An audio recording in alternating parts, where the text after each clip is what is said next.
Ayer estuvimos conversando sobre este incidente vial tremendo, trágico, desgarrador, que, se llevó la vida de 2 personas y que terminó con otros 10 heridos ahí enfrente del hipódromo, acá en Palermo, acá muy cerca de la radio. Pero a medida que siguen trascendiendo cosas, se sigue notando cuál es el sustrato sobre el cual se montó esta verdadera tragedia vial en Avenida Libertador, que repite el relato de muchas otras tragedias viales protagonizadas por personajes parecidos a este conductor Roberto Juan Patricelli, de 57 años, que iba al mando de la camioneta BMW X3 que causó esta tragedia tremenda.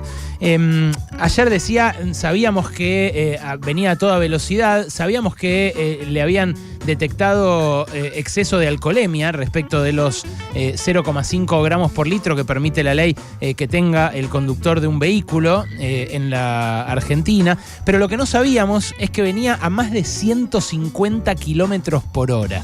Esto, que es lo que determinó ahora el Cuerpo de Investigaciones Judiciales del Ministerio Público Fiscal de la ciudad, es un dato crucial, porque se parece mucho al caso del muchacho este que era prensa en un ministerio en la época de Macri, que se llevó puestos a dos policías de tránsito de la ciudad de Buenos Aires, matando en el acto a una y dejando al otro en una situación que todavía hoy es calamitosa, años después. Me refiero a Eugenio Beppo, no sé si recordarán, ahí muy cerca, del otro lado del hipódromo, en la avenida Figueroa Alcorta, fue donde ocurrió aquella vez lo de este muchacho.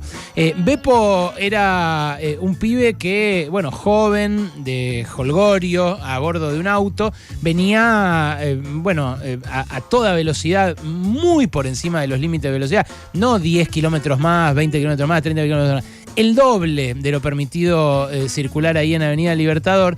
Y el caso de este empresario Patricelli es muy parecido por la magnitud del exceso de velocidad.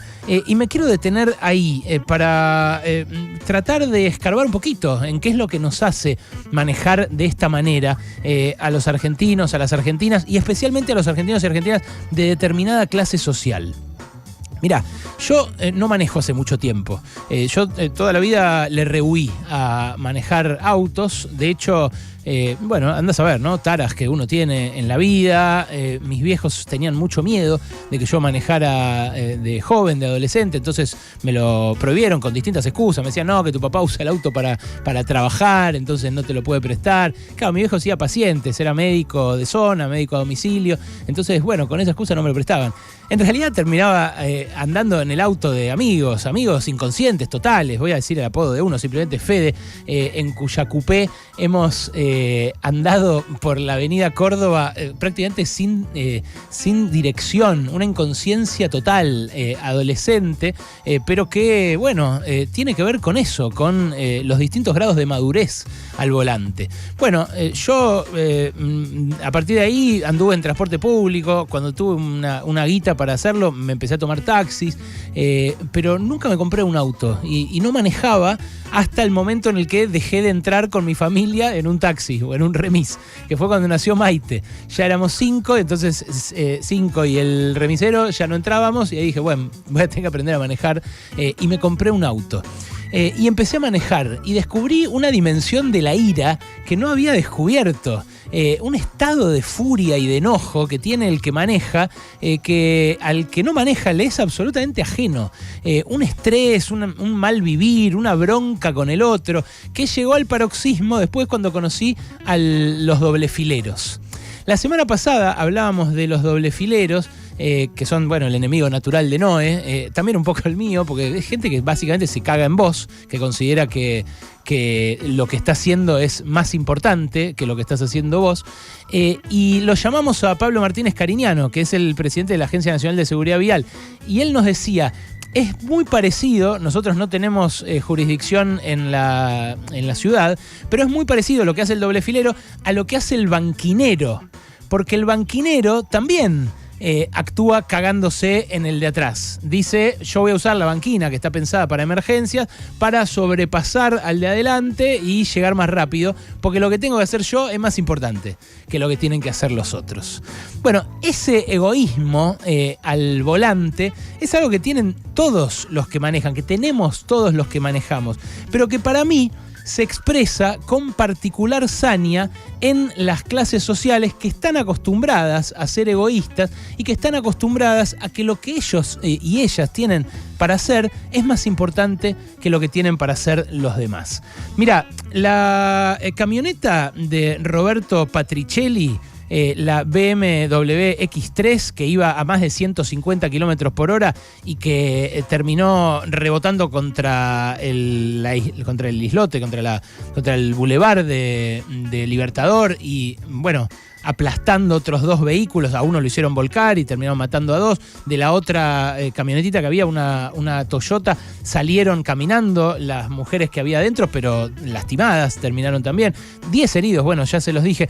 Esta camioneta que venía manejando Patricelli a más de 150 kilómetros por hora está a nombre de la empresa con la cual él asesora como agente de aduanas a otras empresas. La empresa se llama Ropaco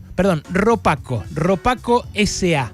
Mirá vos, Ropaco S.A. es el nombre de una empresa que trabaja en un sector bastante opaco, hay que decirlo. A nombre de esa empresa hay otros vehículos. Y esos vehículos, además de la BMW, que tiene 120.000 pesos en multas impagas entre la Ciudad de Buenos Aires y otras jurisdicciones, entre la Ciudad de Buenos Aires y la provincia de Buenos Aires, en la empresa, los vehículos que están a nombre de la empresa tienen 39 infracciones impagas en la Ciudad de Buenos Aires por 724.000 pesos y otras 13 infracciones en la provincia por 231.000 pesos. O sea, tiene 1 millón de pesos en multas de tránsito la empresa de este señor, de Roberto Juan Patricelli, que ahora, acusado de homicidio culposo por dos, digamos, de 2 homicidios culposos, va a ser indagado y probablemente termine, aunque sea un tiempito, tras las rejas. Digo probablemente porque la mayoría de las personas que matan al volante no van presas, no terminan tras las rejas.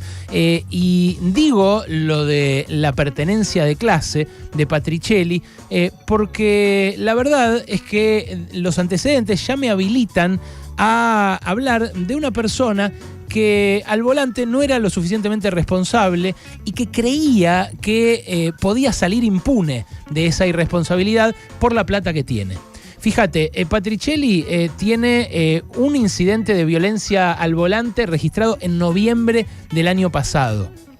Cuando digo violencia al volante, digo que es uno de esos compadritos que se bajan de su camioneta y o te prepean, o te empujan, o sacan un palo, o amenazan con cagarse a trompadas. Esa clase de compadrito. Bueno, es algo que en mi experiencia breve de manejo se superpone mucho con los modelos caros de vehículo. Estoy haciendo una muestra quizás sesgada, pero en mi experiencia, repito, limitada, la gente que conduce vehículos de alta gama es más arriesgada, tiende más a imponerse y a pasar por encima de los demás a la hora de hacer, por ejemplo, un sobrepaso, y es más de andar rápido. Claro, quizás porque la máquina se los pide, ¿no? Como decía en su momento la propaganda de Luchemos por la Vida Asociación Civil. ¿Quiere decir esto que es responsable todo el que maneja una catramina, un auto viejo, choto, o que es más responsable el que es más pobre necesariamente? No, no necesariamente. Pero lo que digo es que hay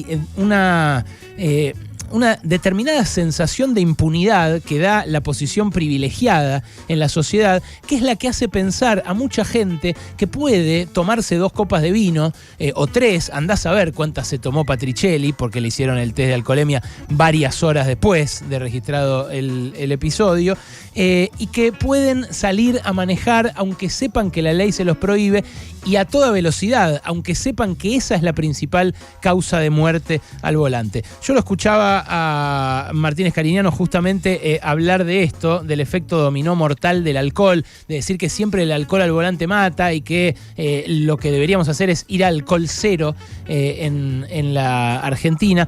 Yo la verdad que no soy un especialista y no sé si yendo al alcohol cero se solucionaría este tipo de casos, pero me da la sensación de que lo que mató al volante de esa BMW no fue el alcohol, sino que fue esa sensación de impunidad, esa superioridad de clase que hace que cuando el auto es importado y realmente rutilante, sienta que siempre tiene que pasar primero él.